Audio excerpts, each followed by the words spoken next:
우리의 신앙 고백 드리겠습니다. 주는 그리스도시요 살아계신 하나님의 아들이시니이다. 아멘. 오늘 읽은 이 본문의 말씀을 가지고 영적인 면역력을 키워라, 영적인 면역력을 키워라 라는 제목으로 하나님 말씀 증거하도록 하겠습니다. 우리가 한때 전 세계 코로나라는 팬데믹을 겪었습니다. 참 끔찍한 시간이었습니다. 저도 여러분들은 한국에서 뉴스를 보았겠지만 제가 살고 있었던 바로 옆에 뉴욕이라는 곳인데 얼마나 많은 분들이 이렇게 이 죽음을 통해서 그 시체를 어떻게 화장하고 이렇게 할 수 있는 공간이 없어서 그걸 산더미처럼 쌓아놨던 것을 직접 보면서 참 그런 그 팬데믹이 이렇게 질병 바이러스 하나를 통해서 이렇게 엄청난 많은 사람들을 생명을 앗아가는 일이 벌어졌었는데, 근데 이때 그런 코로나로 죽은 사람도 있지만 그런 시기에 아무렇게 건강하게 지내는 사람도 있었습니다. 그 차이 하나가 그게 면역력이잖아요.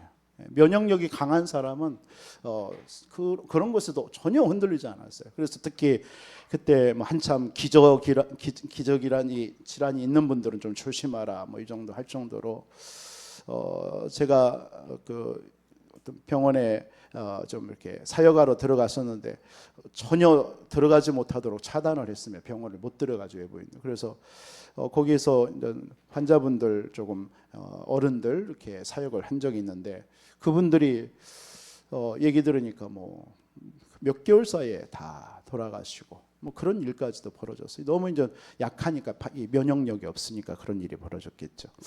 오늘 초대교회 여러분 당시 여러분 아시죠? 이 초대교회는 핍박이 그리고 예수 믿으면 그냥 죽어요. 그런 시대입니다. 이런 시대 때에 예수 믿겠다고 하는 사람들이 다 변질되기도 하고요. 또 배교하는 그런 일들이 많아 생겼습니다. 그럴 수밖에 없겠죠. 그런데 그 당시에 더 순교를 각오하고 결단하고 강하게 신앙생활한 사람들이 있습니다. 더 일어났어요. 우리 대한민국도 마찬가지 아닙니까? 좀 100여 년 전에 우리 한국에 왔을 이 복음이 들어올 때 많은 핍박들이 있었죠. 예수 믿는다고 참수용 당하고 그런 일도 있었는데 그때 순교를 각오하고 신앙을 더욱더 굳건하게 했던 사람들이 있습니다. 이런 것들이 뭐냐면 영적인 면역력입니다. 그러니까 우리에게도 그런 영적인 면역력이 얼마나 강하냐 그렇지 않느냐에 따라서요, 우리에게 지금 주어지는 환경이나 현실 앞에 문제와 핍박과 어려움이 왔을 때 넘어지는 사람도 있고 그런 것을 도리어 더 굳건하게 붙잡고 일어서는 사람들도 있다라는 것입니다. 신약에 우리가 전도자로 또 믿음의 모델로 보는 사람이 바울 아닙니까? 사도 바울. 이 사도 바울이 핍박자로 살다가 다메섹 선상에서 예수님을 만나고 나서 이 3년의 아라비아 광야에 아무것도 없는 그 시간 속으로 들어가서 깊은 기도의 시간을 가졌잖아요. 그러니까 그런 시간을 통해서 이 바울에게 뭐가 준비되어졌냐, 영적인 그 면역력이 생겨진 것, 한마디로 말해서요. 어떤 핍박이나 어떤 고난이 와도 흔들리지 않는 그런 영적인 면역력이 강해진 거란 말이에요. 그러니까 바울의 그런 고백들 있지 않습니까? 고린도후서 4장 7절로 10절 같은 데 보면 우리는 비록 질그릇이지만 우리 안에 그리스도의 보배가 담겨져 있다라고 해요. 그래서 우겨쌈을 당하여도 쌓이지 않는다라고 그랬습니다. 핍박을 받아도 받지 않는다라고 얘기했습니다. 도리어 고난과 핍박이 오면은 우리 안에 있는 없어져야 될 것들이 없어지고 정말 우리가 속사람은 새롭게 되어진다라고 바울은 고백을 했습니다. 그게 영적인 면역력이 있는 사람들이에요. 그래서 바울은 자기에게 있는 문제와 고난을 통해서 그리스도의 능력이 머무는 시간임을 깨달았다라고 고백을 했습니다. 보통 사람 같으면 문제가 오고 내가 이렇게 복음 전하는 전도자로 부름받았는데 나에게 왜 이런 질병이 있습니까? 불치병이죠. 우리 성도님들에게도 여러 가지 문제와 어떤 질병들, 어려움이 있는 분들 많이 있습니다. 정말 오늘 사도 바울의 그 은혜가 우리 성도님들에게도 임하길 주님의 이름으로 축원드립니다. 간절히 기도했어요. 하나님, 이 질병을 좀 떠나게 해달라. 그때 하나님의 음성은 너의 은혜가 너무 크기 때문에 자고하지 않게 하려고 너에게 사단의 가시를 줬다라고 했습니다.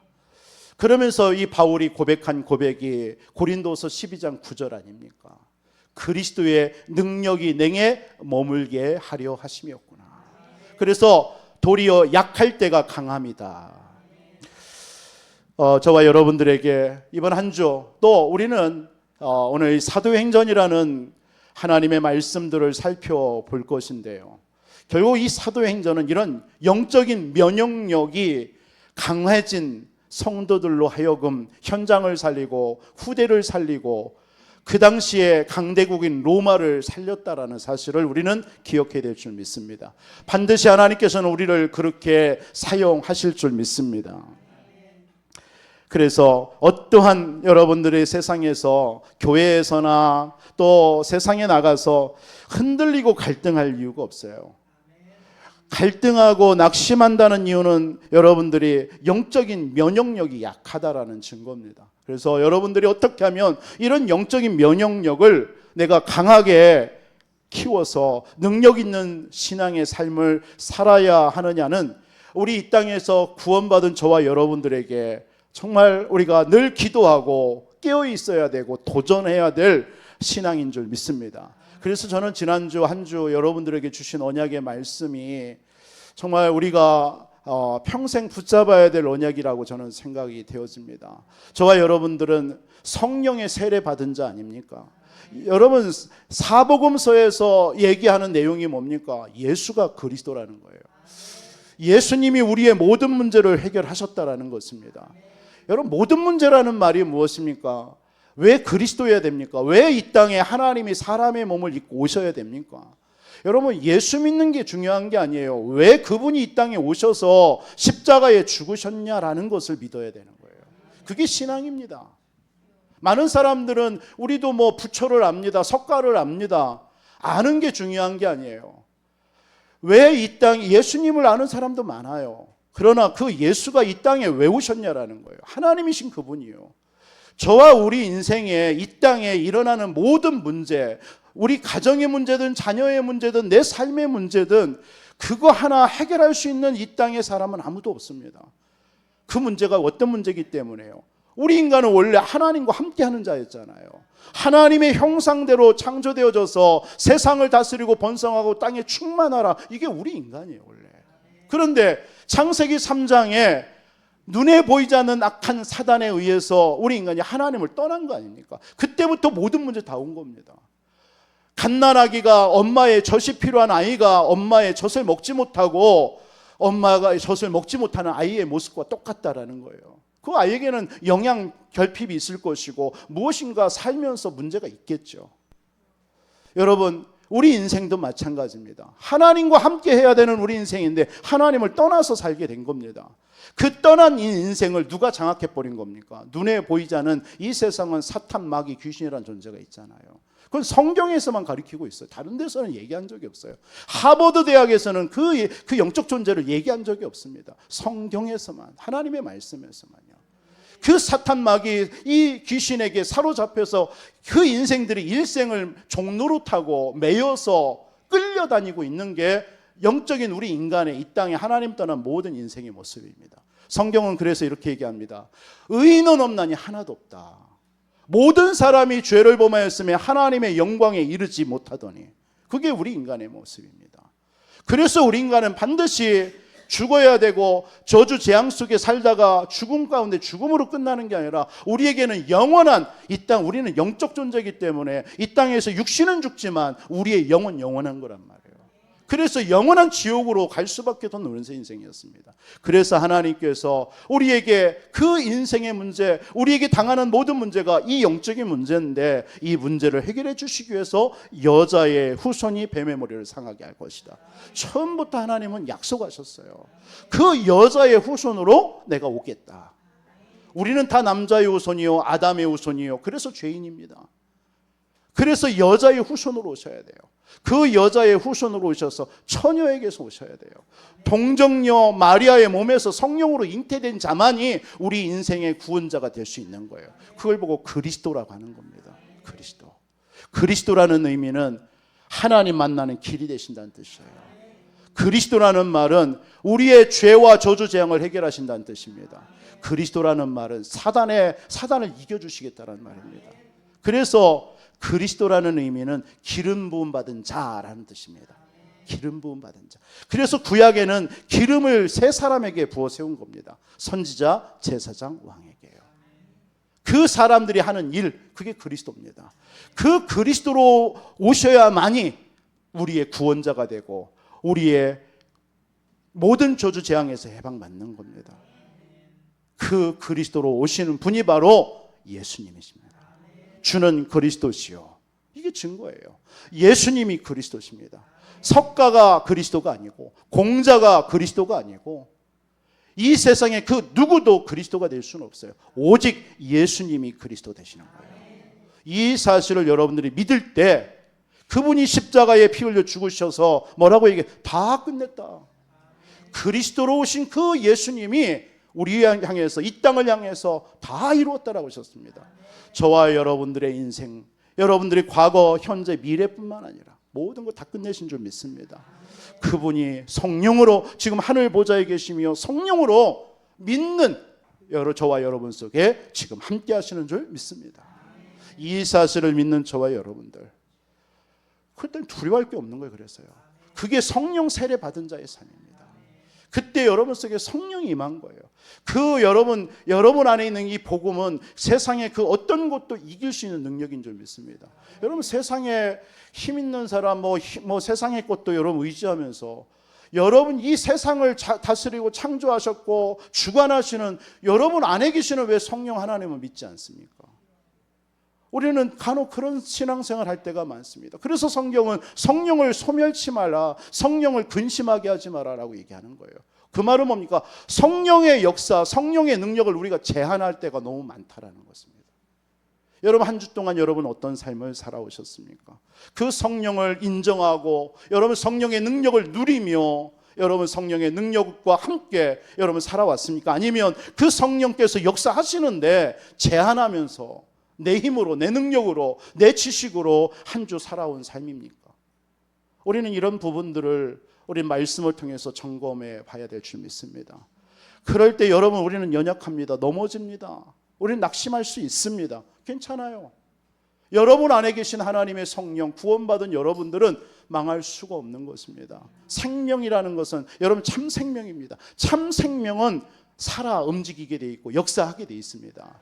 생명입니다. 예수 그리스도가 생명입니다. 내가 곧 길이요 진리요 생명이니 나는 생명이요 나는 부활이다. 예수 그리스도가 생명이에요. 그 생명이 여러분에게 주어진 거란 말이에요. 그래서 여러분 망할 수 없다라는 거예요. 근본적으로 망할 여러분들은 그런 모든 근원이 다 끝나버린 겁니다. 그런데 이 땅에서 우리는 삶은 어떻습니까? 힘들죠. 고난이 오죠. 갈등이 오죠. 여러 가지 문제들이 우리에게 많이 있습니다. 여러분 그런 것 때문에 낙심한 그게 여러분 구원을 포기할 수도 없고요. 포기가 되지도 않고요. 여러분의 생명이 떠나지도 않는 것입니다. 그래서 하나님께서 우리에게 사도행전을 시작하면서 뭘 얘기하는 거예요? 성령 충만 받으라는 거예요. 그래서 우리는 성령 충만 받아야 돼요. 오늘 또 예배를 통해서 하나님은 성령 충만함을 주시기 위해서 저와 여러분들을 하나님께서 예배의 자리로 초청하신 줄 믿습니다. 여러분 오늘 또 하나님께서 주시는 그 힘을 얻으시기 바랍니다. 그게 영적인 면역력을 강하게 하는 겁니다. 오늘 예배가 그런 시간이 될 줄 믿습니다. 어떤 방송하는 사람이 40년 방송 생활을 하면서 이런 인터뷰와 내용을 얘기했어요. 깨달은 것이 있대요. 40년. 이분에게는 어떤 자기는 특별한 그런 스캔들이라든가 여러 가지 것들이 없었다라는 거예요. 왜 자기가 그런 삶을 살 수 있었느냐라고 하면서 이런 말을 했어요. 많은 사람들은 고독을 못 이겨서 망한다라는 거예요. 고독, 홀로 있는 시간이요. 외로움을 견디지 못한다라는 거예요. 외로움을요. 그래서 이 사람, 저 사람 만난다라는 거예요. 이 얘기, 저 얘기 듣는다라는 거예요. 그러니까 거기에 사기꾼들이 붙는다라는 거예요. 그러니까 자기 연예인 중에서 많은 사람들이 사기를 당해서 실패한 사람을 많이 봤다라는 거예요. 그러니까 이 사람들의 특징이 다 한결같이 자기가 고백하는 게 고독을 못 이긴다. 혼자 있는 시간을 못 가진다라는 거예요. 못 견딘다라는 거예요. 그러면서 이 사람이 하는 말이 외롭지 않아야 된다. 고독을 즐기라고 뭐 이런 얘기를 하는 거예요. 고독, 외로움을 견디라는 거예요. 외로움을 견딜 때에 뭔가 내성이 강해진다라는 거예요. 그래서 어떠한 사람을 만나도 이길 수 있는 힘이 생긴다. 이런 얘기를 방송에서 하는 걸 제가 잠깐 들었습니다. 여러분, 우리 성도들도 마찬가지라고 생각됩니다. 그 얘기를 들으면서 저와를 비롯해서 우리 성도님들이 참 혼자 있는 시간을 갖지 못하는 일이 많구나 생각을 했습니다. 혼자 있는 시간을 갖지를 못 견뎌요. 여러분, 혼자 조용하게 교회에 나와서 하나님 앞고 묵상하는 시간을 얼마만큼 여러분 가져보고 있습니까? 뭐 교회에 못 나온다. 여러분들의 있는 그 현장에서 가정이면 가정, 직장이면 직장 안에서 여러분 다른 거 일과 사람과 모든 것들을 잠시 좀 접어두고 하나님과의 1:1 독대하는 그런 정말 그 시간을 여러분들은 얼마나 한 주 가지고 살아가고 있습니까? 그 시간이 없다라는 겁니다. 오늘 초대교회는요. 초대교회는 왜 초대교회의 힘이 뭔지 아십니까? 초대교회는 핍박과 그런 어떤 예수 믿으면 그 사회에서 단절되어지고 여러분 여러분 영화 같은 데서 본 것처럼 초대교회는 사자굴에 던져지고요. 화형을 당하면서 죽는 그런 시대입니다. 그 시대의 사람들은요. 조용하게 혼자의 시간으로 언약 붙잡고 깊은 말씀 속으로 들어갔습니다. 그게 초대교회 성도들의 힘이었습니다. 그건 부인할 수가 없는 것입니다. 그게 성경에서 얘기하는 거예요. 사도행전의 1장에서도 그 얘기를 하는 겁니다. 언약을 붙잡고 예수가 그리스도 하나님의 나라 성령 충만이라는 하나님이 마지막 승천하시면서 얘기하신 언약을 붙잡고 마가의 다락방 속으로 들어간 겁니다. 그 시간이 바로 하나님의 권능이 임하는 시간임을 믿습니다. 우리는 고난이 오면 우리 성도님들도 저와 여러분 어떻습니까? 고난과 문제가 오고 갈등이 오면 사람 찾아갑니다. 사람하고 얘기합니다. 그랬어. 그러니까 사람 얘기 듣고 사람의 위로받는 거예요. 여러분 거기에서는 힘이 안 나옵니다. 명심하세요. 이 땅에서 여러분들 누구를 찾아가서 위로받는다, 누구하고 얘기한다 아무런 힘이 안 됩니다. 그 시간에 하나님 앞에 그냥 엎드리세요. 여러분들의 그 답답한 심정을 가지고 그냥 하나님 앞에 그 있는 자리에서 무릎 꿇으세요. 그게 신앙인입니다. 그게 응답받는 사람이고 그게 승리하는 사람이고 그 사람에게 하나님은 성령 충만 주시는 거예요. 여러분 사람 찾아가서 말 한마디 듣는 거 그 시간 낭비예요. 도리어 여러분 속에 불신앙이 들어오는 거예요. 그 사람이 어떤 사람인지 여러분 아십니까? 우리는 대충 안다라고 생각하지만 그 사람의 그 영적인 배경이 있을 것이고 그 사람이 지금 겪고 있는 문제가 있을 것이고 그 사람이 지금 생각하고 있는 것이 있을 텐데 그 사람에게 가서 나의 모든 얘기를 얘기해서 듣는다. 그것이 묻어 나온단 말이에요. 이해하시겠습니까? 그러면 그 영향이 여러분들에게 임한단 말이에요. 그럼 도움이 안 돼요, 사실은요. 도리어 하나님 앞에 여러분들의 모든 걸 가지고 나아가시기 바랍니다. 때로는 외로울 수도 있고 때로는 힘들 수도 있고 여러분 누가 안 알아주는 것 같아서 여러분 못 견딜 때도 있지 않습니까? 그 시간을 우리는 즐길 줄 알아야 돼요. 누가 안 알아주면 어떻습니까? 그렇잖아요. 마태복음 6장에서도 기도를 골방에 가서 기도하라고 그랬습니다. 왜요? 하나님만 알아주면 되는 거 아니겠습니까? 사람이 안 알아주면 어때요? 여러분 그런 시간에 하나님이 주시는 힘을 얻는 줄 믿습니다. 그래서 시편 119편 71절에 다윗은 고난당함이 내게 유익이다라고 얘기했습니다. 고난이 왜 유익입니까? 욥기서 5장 7절 같은 데 보면 인생은 고난을 위해서 났다라고 표현하고 있어요. 우리 인생은요 고난을 위해서 났대요. 태어났대요. 불티가 위로 나름 같으니라 이렇게 표현했습니다. 우리 고난을 위해서 태어났대요. 저는 처음에는 이런 말씀들이 이해가 안 됐습니다만은 복음을 알고 복음이 조금씩 깨달아지면서 이해가 됐습니다. 제가 오늘 아침에도 우리 중국 교사들에게 로마서 8장 17절 18절 말씀을 드렸습니다. 여러분 그 17절에 바울이 뭐라고 고백한 줄 아십니까? 그리스도께서 고난을 받은 같이 너희도 고난을 받으라 이렇게 얘기하고 있습니다. 그리스도는 하나님의 자녀요, 하나님의 유업을 이을 자인데 우리도 그리스도를 믿는 우리라면, 하나님의 자녀라면 우리도 그리스도와 함께 고난을 받는 것이 마땅하지 않느냐라고 질문했습니다. 그러면서 뒤에 뭐라고 얘기한 줄 아십니까?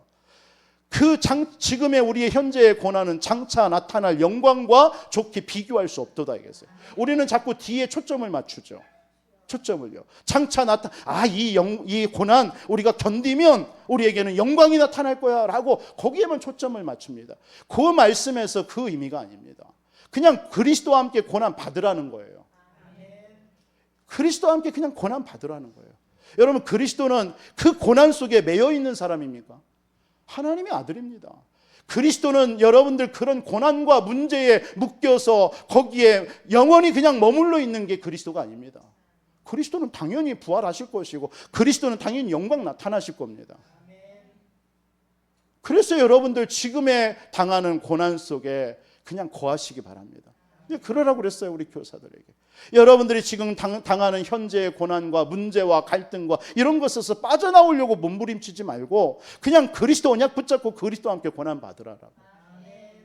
그러면 하나님은 어느 날 그 그리스도는 영광을 나타낼 시간표 속에 드러나게 되어 있습니다. 같이 우리는 드러나게 되어 있는 것입니다. 이런 은혜가 우리 성도님들에게 있기를 바랍니다. 구원받은 여러분들은 구원받았기 때문에 그리스도는 모든 것 끝낸 것입니다. 사단은요, 여러분들에게 다른 거 두려워하지 않습니다. 여러분의 능력, 실력, 권력 두려워하지 않아요. 오직 사단은 그리스도만 두려워합니다. 그러니까 여러분 그리스도 고백하는 거예요. 주는 그리스도시요. 이 고백할 때 여러분 속에 있는 사단의 음부의 권세가 이기지 못한다고 그랬어요. 주는 그리스도시요 고백하는 순간 여러분들에게 천국 열쇠가 주어진다고 그랬습니다. 응답의 문이 열려진다니까요. 땅에서 매면 하늘에서 매고 땅에서 풀면 하늘에서 풀려지는 역사가 언제 일어나요? 주는 그리스도 고백할 때예요. 그리고 네 반석에 내가 내 교회를 세우겠다. 어마어마한 일이 뭡니다. 여러분들이 교회입니다. 여러분이 가는 곳마다 주는 그리스도라고 고백할 때 여러분들이 가는 곳에 그리스도의 반석, 그리스도 구원 얻는 일들이 일어난다는 얘기예요. 그 의미입니다. 그러면 우리는 뭐 하는 게 아니잖아요. 뭐 열심 내는 게 아니잖아요. 그냥 주는 그리스도시요. 여러분 문제와 사건과 환경 앞에서 신앙 고백만 바르게 하면 되는 줄 믿습니다. 그래서 그 그리스도의 언약 붙잡고 깊은 기도 속으로 들어가면 돼요. 여러분 기도가 힘듭니까? 모르는 거예요, 기도를요. 여러분 기도는 힘든 게 아닙니다. 기도는 행복한 거예요. 기도가 얼마나 힘을 얻는 시간인데요. 기도가 얼마나 영적 세계에 어마어마한 영적 세계가 움직이는 시간인데요. 요걸 이 불신자들이라든가 종교인들도 이걸 아는 사람은요 얼마나 기도 속에 들어갑니까? 그러니까 그 세상이 뭐 그들이 귀신의 역사지만 그들이 종교인들 다 보세요. 깊은 기도 속에서 있는 그 사람들을 통해서 다 영향받지 않습니까? 여러분 우리의 기도는 그거보다 귀신의 역사보다는 뭐 수치로 얘기할 수가 없잖아요. 성령과 어떻게 악령이 비교가 됩니까? 빛과 어둠이 어떻게 비교가 될 수 있어요? 우리는 생명이고 창조의 능력이 우리 안에 계신 분인데 그 이름을 예수의 이름을 부를 때에 여러분 이 땅의 일만이 아니라 하늘의 영광이 나타나는 시간이 그 시간입니다. 어마어마한 시간이란 말이에요.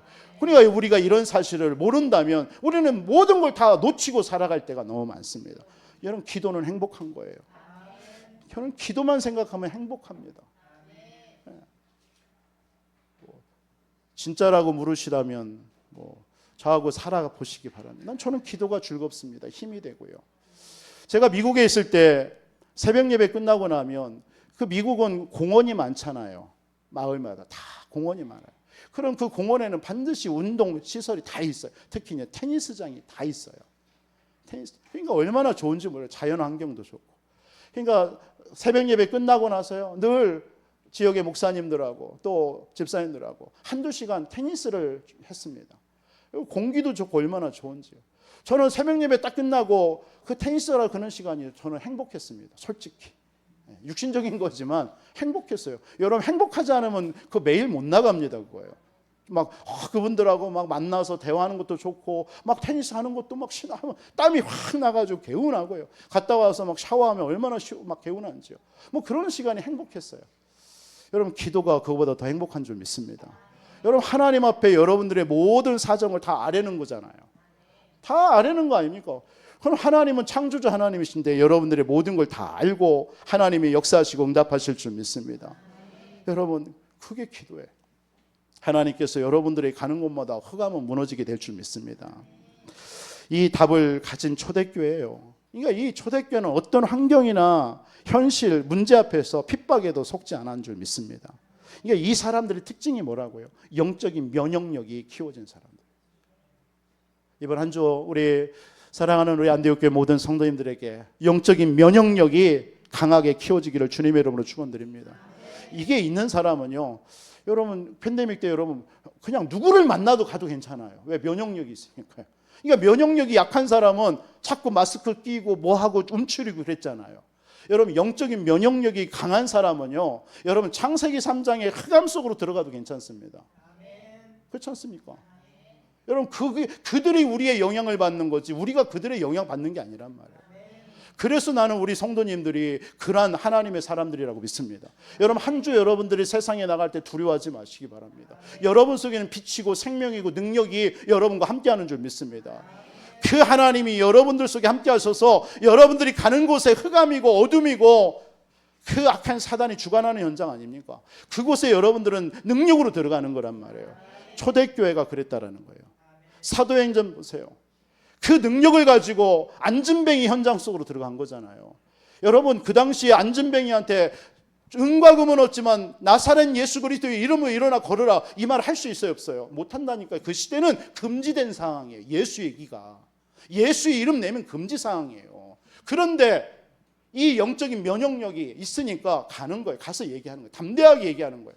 그것 때문에 어떻게 됐습니까? 법정에 끌려갔잖아요. 뭐라고 얘기합니까? 거기에서요. 거기에 법정에 가서 얘기한 거예요.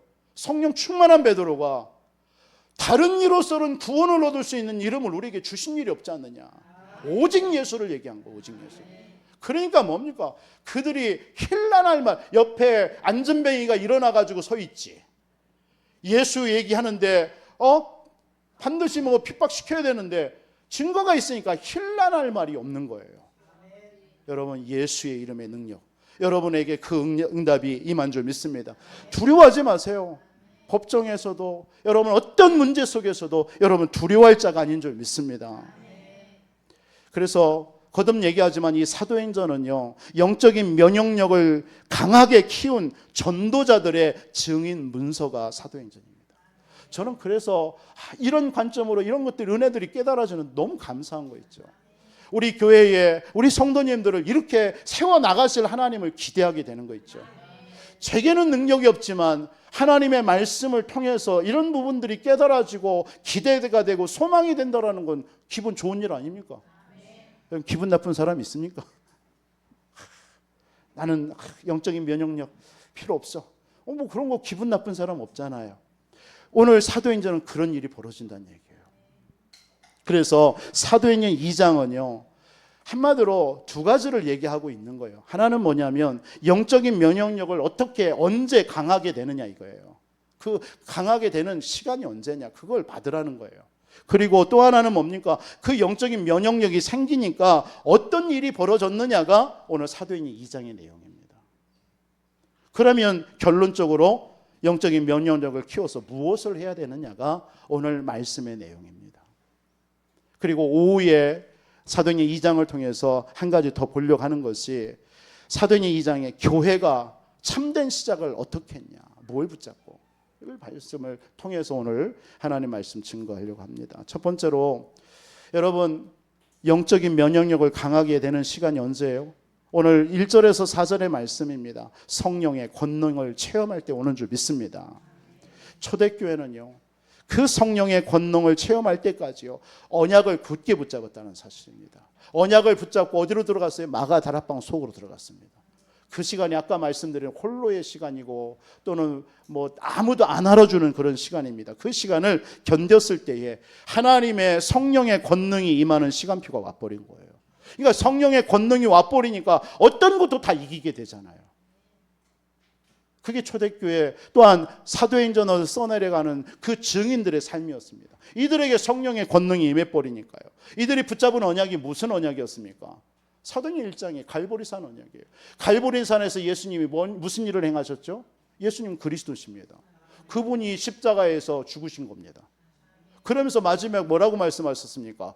다 이뤘다 하셨습니다. 그리고 다 이뤘다 하시고 그분이 부활하신 겁니다. 그게 갈보리산 언약입니다. 이 언약을 붙잡은 제자들이 감람산에 모인 겁니다. 예수님이 승천한 하늘로 우편 보좌로 올라가시기 전에 40일 동안 그들에게 나타나셔서 하나님이 40일 동안 얘기한 걸 붙잡은 곳이 감람산이에요. 뭘 붙잡았을까요, 그들이? 예수님은 왜 3년 동안 그렇게 가리키고 부활하시면 되는데 왜 끝까지 남으셔서 또 40일을 그 제자들을 만나서 감람원에 모여서 얘기를 했을까요? 무슨 얘기를 했을까요?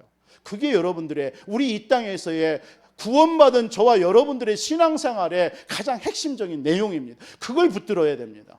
사도행전은 그걸 붙잡은 자들의 행전입니다. 그게 깨달아져야 돼요. 40일 동안 하나님이 승천하시면서 하나님 나라의 일에 대해서 얘기한 겁니다. 그걸 체험한 하나님의 전도자들이 현장에서 증거했을 때 나타난 증거를 기록한 것이 사도행전입니다. 여러분, 사도행전 이후에 서신서가 나옵니다. 그 서신서의 내용은 바로 그들이 그 언약 가지고 세운 교회에다가 그 증거를 그 편지로써 보낸 것입니다. 오늘 저와 여러분 우리 교회와 우리 성도님들에게도 하나님 이 성령의 권능이 임하기를 주님의 이름으로 축원드립니다. 예수가 그리스도입니다. 여러분 하나님의 나라의 일 붙잡으시기 바랍니다. 여러분 오늘 이 시간에도 저와 여러분 속에 하나님의 나라가 임하지만 여러분들이 한 주 살아가는 여러분의 삶 속에 지금 이 시간 여러분들 눈에 보이지 않게 하나님의 나라로 다스리고 있다는 사실을 믿으시기 바랍니다. 그리고 여러분 한 주의 삶은 뭔지 아십니까? 그걸 누리는 삶입니다. 여러분 한 주의 신앙생활이 뭡니까? 누리는 삶이에요. 뭘 누려요? 하나님의 나라로 다 다스려 놨다는 사실을 확인하고 누리는 시간이 한 주의 삶입니다. 여러분 한 주 여러분 노력하는 게 아닙니다. 몸부림치는 게 아닙니다. 그건 우리 착각이에요.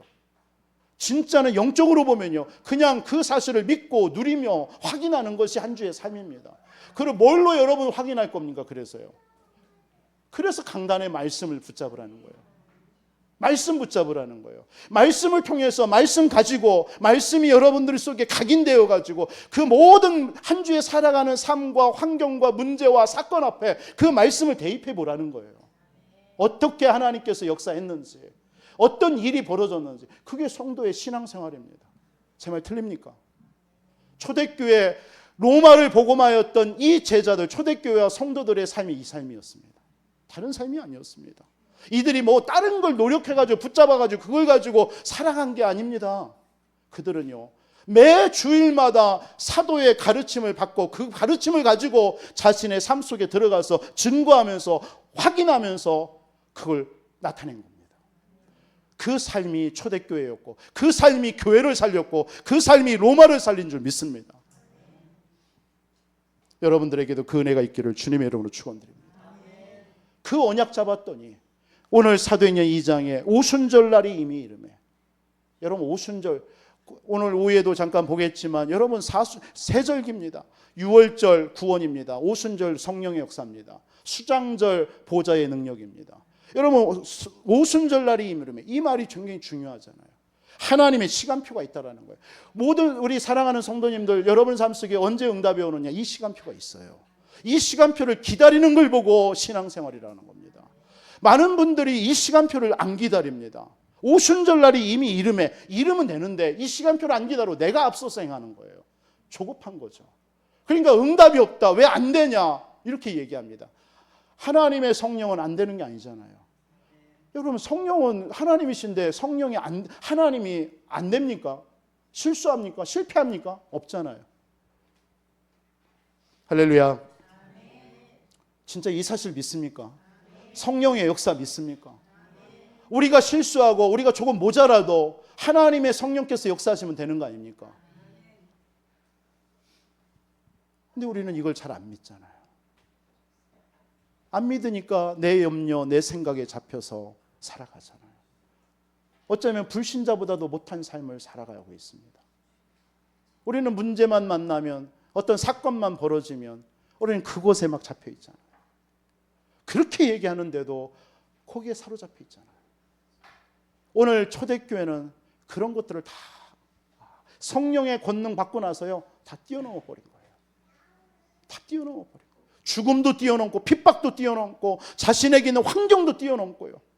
왜? 그게 나에게 문제예요. 죽으면 천국이고 이 땅에 살면 복음 전하는 증인 되는 것이고, 그거밖에 없었습니다.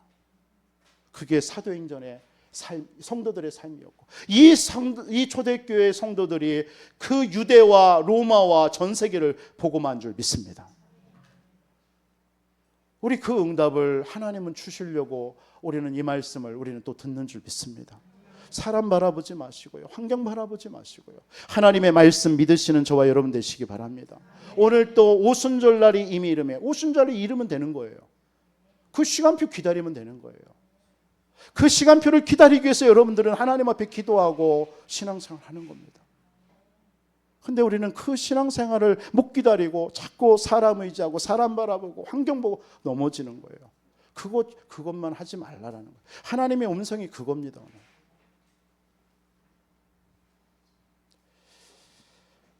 성령의 권능 체험하면 영적인 면역력이 반드시 생기집니다. 그러면 무섭지 않아요. 두렵지 않습니다. 담대합니다. 예, 담대해요. 코로나 주사 딱 맞고 나니까요, 담대해지더라고요.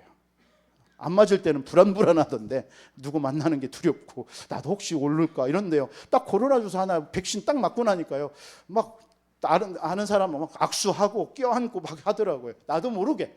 왜? 뭐죠? 백신의 능력을 내가 믿은 거야. 백신의 능력을. 여러분 속에 성령의 권능이 임한 줄 믿습니다. 여러분 성령의 권능 믿어버리면요, 여러분 문제 왔으면 끌어안으세요. 같이 가자. 고난 오면 같이 그냥 껴안고 악수하고 가는 거예요. 그냥 비유입니다. 비유. 뭐 고난을 당하라는 말이 아니라 와도 상관없다는 얘기예요. 이해하시겠습니까? 내 영혼이 잘된 같이 범사에 잘되고 강건하기를 내가 간구하노라. 여러분들이 영혼이 그만큼 강해져 버리면 어떤 문제도 다 수용하고 포용하고 다 뛰어넘을 수가 있는 겁니다. 문제가 되지 않아요. 요셉에게 문제가 될 게 있었습니까? 형들이 문제 안 됐습니다. 죽이려고 하는 형들이 미워하지 않았어요. 믿지가 않았어요. 왜? 요셉에게는 이미 이 영적인 면역력이 딱 한마디로 백신이 주어진 거예요. 성령의 권능이에요. 그러니까 자기를 죽이려고 하는, 미워하는 그 형들이 밉지가 않은 거예요. 노예로 팔려갔는데 노예도 두렵지가 않은 거예요. 왜? 그건 노예가 아니니까. 감옥에 누명 쓰고 감옥에 갔는데 감옥이 아닌 거예요. 그게 요셉이었습니다. 요셉은 특별한 사람입니까? 여러분, 요셉 특별합니까? 바울이 특별합니까? 아닙니다. 그냥 정상이에요. 그들은요. 우리가 그 능력에 못 미쳐서 살아가는 것 뿐이지, 그들은 그냥 정상입니다. 성경은 정상을 얘기하는 거예요. 우리 그런 삶을 살 수 있다라는 거예요. 우리도요. 뭐 하면? 성령의 권능 받으면, 영적인 면역력 키우면 되네요. 그래서 바울이 뭐라고 고백하죠? 우리는 환난이나 적신이나 칼이나 천사들이나 권세자들이나 세상의 주관자들 앞에서 우리를 예수 그리스도의 사랑에서 빼앗을 자 없다라고 그랬습니다. 여러분, 이길 자 없습니다. 이게 목사 말이 아닙니다. 성경 말씀입니다. 죄와 사망의 법에서 저와 여러분을 건져냈단 말이에요. 문제되지 않는 게 성령의 능력인 줄 믿습니다. 이런 영적인 강한 면역력이 있으니까요, 이걸 가지고 교회를 살리고 후대를 살리고 현장 살리게 되는 거예요. 여러분들 통해서, 여러분 초대교회 이들이요, 뭘 한 줄 아십니까? 다른 거 하지 않았습니다. 현장에 가서 그 로마를 살려낸 겁니다. 여러분, 로마가 강대국처럼 보이죠? 아닙니다. 겉으로는 강대국이지만 속은 썩어 있는 거예요. 다 죽어가고 있는 거예요. 여러분, 나만 장군이 화려함이지만 그 속에는 뭐가 있어요? 문둥병으로 썩어가고 있는 거예요. 썩어. 이 초대교회가 그걸 본 거예요. 이게 영적인 면역력이 딱 생기니까, 성령의 권능이 임하니까 그게 보이는 거예요. 그 전까지는 로마는 강대국이 전 세계를 나라를 다스리는 나라로 봤지 두려웠던 거예요. 그런데 이 초대교회에 성령의 권능이 임해버리니까 그 로마는 지금 허울 좋은, 겉으로는 화려하고 강한 것처럼 보이지만 속은 언젠가는 망할 거라는, 그래서 그걸 예수님이 직접 40일 말할 때 얘기했을 거란 말이에요. 이스라엘 나라는 주 70년 AD 70년에 로마의 티도 장군에 의해서 완전 멸망당할 것이다. 그리고 로마도 그 79년 폼페이 그 휴양 도시가 완전 화산 폭발해서 다 없어질 것이다. 결국 로마는 망할 것이다. 그러니까 이 초대교회는요, 그런 그리스도의 언약과 함께 복음의 능력과 성령의 권능 가지고 그 나라를 보니까요, 영적 문제 만난 세상이구나. 여러분, 세상에 한 주 살아갈 때에 두려워하지 마시기 바랍니다. 여러분 앞에 견고한 여리고가 있고, 여러분의 나아만 장군이 있고, 여러분 그 앞에 여러분 헤브론 산지가 있다 할지라도 두려워하지 마시기 바랍니다. 여러분들이 가는 길에 무너지게 되어 있습니다. 여러분 속에 그래서 그게 두려워진다라는 건 내게 아직 영적인 면역력이 약하다 이렇게 생각하면 돼요. 일단은요. 그래서 뭐합니까? 성령 충만 받으려고 여러분 하나님 앞에 기도하면 돼요. 성령 충만하면 여러분 어떤 노력으로 주어지는 게 아닙니다. 아까도 언약 붙잡으면 돼요. 예수가 그리스도구나. 하나님의 나라, 하나님 내게 성령의 권능을 주옵소서. 그때 주어지는 게 성령의 권능입니다. 그때 영적인 면역력이 강하게 세워지는 거예요. 그 힘 가지고 여러분이 가는 현장 살려내시기 바랍니다. 그리고 그 힘 가지고 교회도 좀 살려내시기 바랍니다. 교회 살리세요. 여러분, 우리 각자가 다 교회 아닙니까? 여러분, 구원받은 저와 여러분들이 너희가 하나님의 성전인 것과 하나님의 성령이 너희 안에 거하는 알지 못하느냐. 우리가 성전입니다. 성전. 보이는 것도 교회고요. 여러분, 보이는 교회도 살리고 여러분 개개인도 살리시기 바랍니다. 나가 살리지 못하는데 어떻게 다른 사람을 살릴 수 있습니까? 먼저 여러분 자신을 살리시기 바랍니다. 내 안에 그리스도로 여러분들을 자꾸 채우시기 바랍니다. 그래서 그리스도로 자꾸 채우기 위해서 기도하시기 바랍니다. 여러분, 내가 살아나야 내 옆에 있는 자녀 살리고 내 사랑하는 가족 살릴 수 있는 거 아닙니까? 그리고 여러분 이런 공동체도 살릴 수 있는 거 아니겠습니까? 여러분 한 주 동안 이런 힘이 없이 교회에 와가지고 여러분들 누구 교회에 이런저런 일들이 있을 것이고 해야 될 일이 많은데 이걸 누가 합니까? 그런데 그런 영적인 면역력이 있고 성령 충만한 힘을 가진 사람들 교회에 오면요, 문제가 문제로 보이지 않을 겁니다. 여러분 어떤 갈등이 갈등으로 안 보일 겁니다. 내 말이 맞습니까? 여러분들에게 어떤 주어진 환경이 그걸 어려움으로 문제로 보지 않을 겁니다. 왜요? 그걸 기도 제목으로 보죠. 내가 살려야 될 것으로 보죠. 그런 사람이 교회의 중직자요. 그런 사람이 교회의 성도인 줄 믿습니다. 그런 사람 한 사람만 있어도 교회는 살아날 줄 믿습니다. 초대교회가 바로 그런 교회였다는 겁니다. 저는 우리 안디옥 교회가 이런 초대교회와 같이 든든한 성령의 권능과 영적인 면역력으로 강해진 성도들로 세워지기를 주님의 이름으로 축원드리겠습니다. 그런 분들이 많이 일어나기를 바라요. 우리 청년들이 그렇게 일어나기를 바랍니다. 젊음을 가지고 청년의 때에 창조자를 기억하면서 새벽 이슬이라고 그랬지 않습니까? 모든 황무지와 같은 광야를 다 살려내는 그런 청년들이 일어났으면 좋겠습니다. 우리끼리만이 아니라 지금 이 부여 지역에 많은 청년들이 있습니다. 이 청년들을 어떻게 살릴 것인가도 우리 청년들이 고민하고 기도해야 될 내용인 줄 믿습니다. 자꾸 우리 안에서 우물한 개구리식으로 있으면요, 자꾸 갈등밖에 없어요. 썩을 수밖에 없어요. 밖을 보시기 바랍니다. 여러분들의 삶 속에 갈등이 오고 문제가 오고 여러분들에게 불신앙이 온다는 것은 여러분 갇혀있다라는 거예요. 갇혀있다라는 사인입니다. 빨리 밖을 보라는 것입니다. 우리 교회가 그 밖을 보지 못하면 우리는 썩을 수밖에 없는 겁니다. 우리끼리 뭐 하다가 갈등하고 갈등 풀어지면 또 진행하다가 또 어떤 일이 있으면 또 갈등하고 이럴 수밖에 없는 겁니다. 초대교회는 그러지 않았던 겁니다. 영적인 면역력이 강하니까 성령의 권능이 있으니까요. 밖을 본 거예요. 밖을요. 현장을 본 거예요.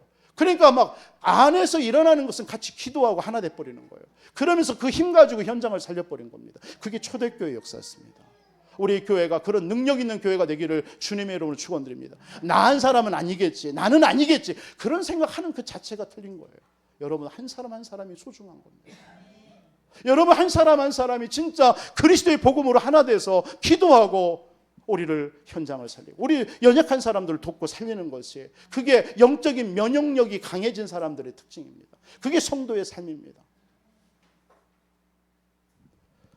성령의 권능 받은 사람은 이유가 없습니다. 이유가 없어요. 여러분 고린도전서 12장 여러분 12절로 31절 말씀 무슨 내용입니까? 교회에 하나님께서 교회는 그리스도의 몸이래요. 지체래요. 그러면서 고린도전서 12장 1절로 11절에는 뭘 얘기하느냐면, 요 교회는 몸이다 지체다 얘기하기 전에 뭘 얘기하냐면 우리에게 성령의 은사를 얘기합니다. 은사를 주신 목적이 뭐라고 한 거예요? 교회의 몸이고 그리스도의 지체인 이걸 살리는 일에 우리에게 은사를 줬다라는 것뿐이에요. 우리는 각자 은사와 달란트를 가졌습니다. 이걸 가지고 우리는 뭐 해야 돼요?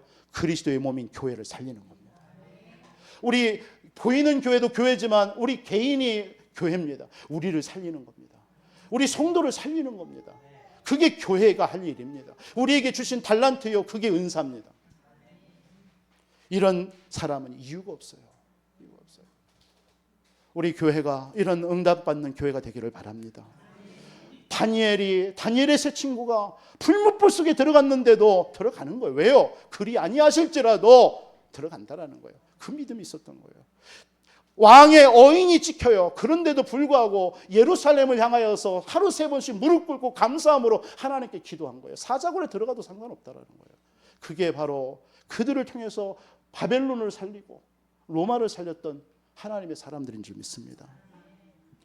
오늘 많은 말씀들을 오늘 하기 전에 여러분들 진짜 이런 영적인 면역력 키우시기 바랍니다. 성령의 권능 받으면 돼요. 그 힘 가지고 여러분 현장 살리고 자녀 살리고 교회 살리고 내 자신 살리는 여러분 되시기를 주님의 이름으로 축원드립니다. 그러니까 사도행전 2장에 어떤 일이 벌어져요? 막 치유되는 일이 벌어지는 거예요. 15개 나라의 사람들이 왔는데 다 치유되어지는 거예요. 말씀이 막 살아나는 거예요. 3천 제자가 일어나는 거예요. 현장에 말씀 가지고 했는데 막 말씀이 다 살아나는 거예요. 현장이요. 그게 사도행전 2장의 내용입니다. 그래서 여러분들 현상에 속지 말고요, 영적 사실 굳게 보고 영적 사실을 보세요. 그리고 치유하는 삶 살아가시는 우리 모든 성도님들 되시기를 주님의 이름으로 축원드립니다. 두려워하지 마시고요, 속지 마시고요. 여러분들 지금부터 결론입니다. 영적인 면역을 키워서 뭐 해야 돼요? 증인으로 살아가는 거예요. 후대를 살리고 교회를 살리고 현장과 시대 살리는 그런 삶 살아가시기 바랍니다. 그리고 여러분 영적인 면역력 키워서요, 하나님이 원하시는 자리에 서 있어요. 하나님이 원하시는 자리에, 그게 예배의 자리입니다. 저는 여러분들을 막 예배드려라, 여러분 육신적으로 강요하고 싶지는 않아요. 하나님이 하실 거니까. 그러나 여러분들이 진짜 성령의 권능 받아서 영적인 면역력 가지고 여러분이 교회를 살리고 여러분 가정과 후대와 현장 살리기를 원하시는 저와 여러분이 맞다면 여러분 예배 자리에 서시기 바랍니다. 예배 드리지 못하면 영적인 영양소가 끊어지는 거예요. 여러분 사람이 영양분을 받아야 되는 영적인 영양소가 끊어지면 어떻게 돼요? 힘이 없잖아요. 영적인 영양소가 끊어지면 면역력도 약해지는 거예요. 그렇죠? 조그마한 일에도 시험 들고 불신앙하는 거예요. 예배드리는 성도는 죄에서 멀어지는 삶을 사는 거예요. 저는 그렇게 믿습니다. 예배드려보세요. 죄와 멀어져. 거룩한 삶을 살게 된다는 얘기예요. 예수님과 닮아질 수밖에 없는 거예요. 예배드리면요. 예배 안 드려보세요. 점점점 죄악과 가까이 되어지는 거예요. 여러분 체험해봤지 않습니까? 세상을 이기는 힘이 없습니다. 예배 안 드리면요. 그리고 기도의 자리에, 말씀의 자리에, 어떻게든 간에 말씀 듣는 자리에 서보세요. 그게 초대교회의 영적인 면역력을 가지고 유대와 로마를 살렸던 초대교회의 힘입니다. 힘. 찬송하시기 바랍니다. 그리고 항상 감사하시기를 주님의 이름으로 축원드립니다. 범사에 감사하라. 감사하세요. 살아계신 아버지 하나님, 우리 안디옥 교회 모든 성도님들 한 주 이 초대교회에 하나님이 임하셨던 성령의 권능이 임하기를 주님의 이름으로 축원드립니다. 그래서 하나님 영적인 면역력을 가지고 어떤 환경과 우리 자신의 연약함과 아버지 하나님 문제도 다 뛰어넘고 살리고 치유하고 우리 후대를 살리는 그런 능력 있는 우리 안디옥 교회와 우리 모든 성도님들이 되어줄 수 있도록 역사하여 주시옵소서. 예수 그리스도의 이름으로 축복하며 기도합나이다.